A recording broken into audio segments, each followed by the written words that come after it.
The races for president and U.S. Senate are heating up here in Virginia, and a guy who knows a thing or two about running and winning races in the Commonwealth is my next guest. Senator Mark Warner now joins me live. Welcome back to First and Four, Senator. Thanks for having me, Ryan. I want to first ask you to give me your assessment of just how close this race is. We've seen a number of polls that perhaps show the president starting to push away from Mitt Romney. We had a poll yesterday from Suffolk University that showed a much closer race.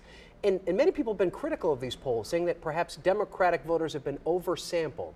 What's your sense of where we are right now? Ryan, when you look at the source of all the polls, I think that may be wishful thinking from some folks.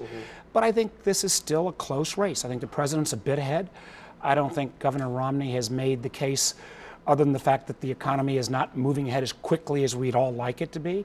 He hasn't laid out where he'd hope to take it. So I think the president's ahead, where I think the debate next week will be big.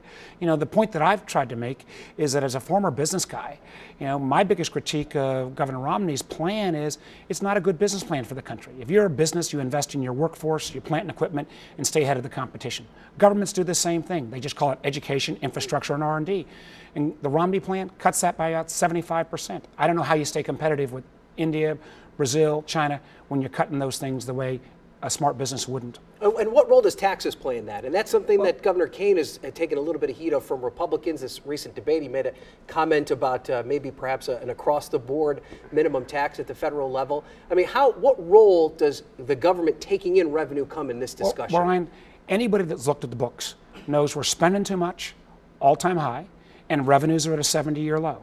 The only place we're going to get to a budget balance is in between. That means we've got to cut spending and we've got to generate more revenues.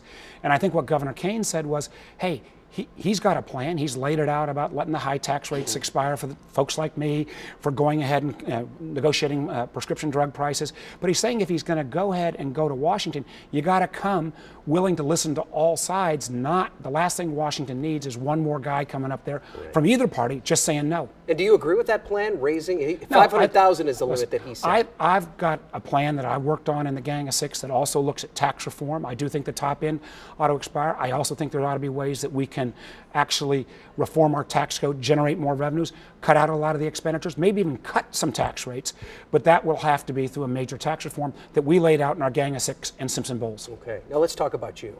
I know you want to talk about this. There has been so much talk about you potentially running for governor next year. There's been a poll by the Washington Post that has said that you would win handily if you got into the race. Are you thinking about it at all? Is it in the conversation? Ryan, it's no newsflash that sometimes the Senate frustrates me, but what I'm focused on, I want to help the president get reelected. I want to send Tim Kaine to the Senate, and then I've got a job to do on this debt and deficit. If we don't get that fixed, whoever the mayor is, whoever the governor is, whoever the Senate is, our country's going to be a lot less prosperous going forward. So let's one thing at a time. But you're not ruling it out yet. Listen, Ryan, I'm focused on this year's election and trying to get debt and deficit done. Sounds like you didn't rule it out, but we're going to leave it at that. All right, Senator Warner, as always, we appreciate you being here, sir. Thanks, Ryan. All right.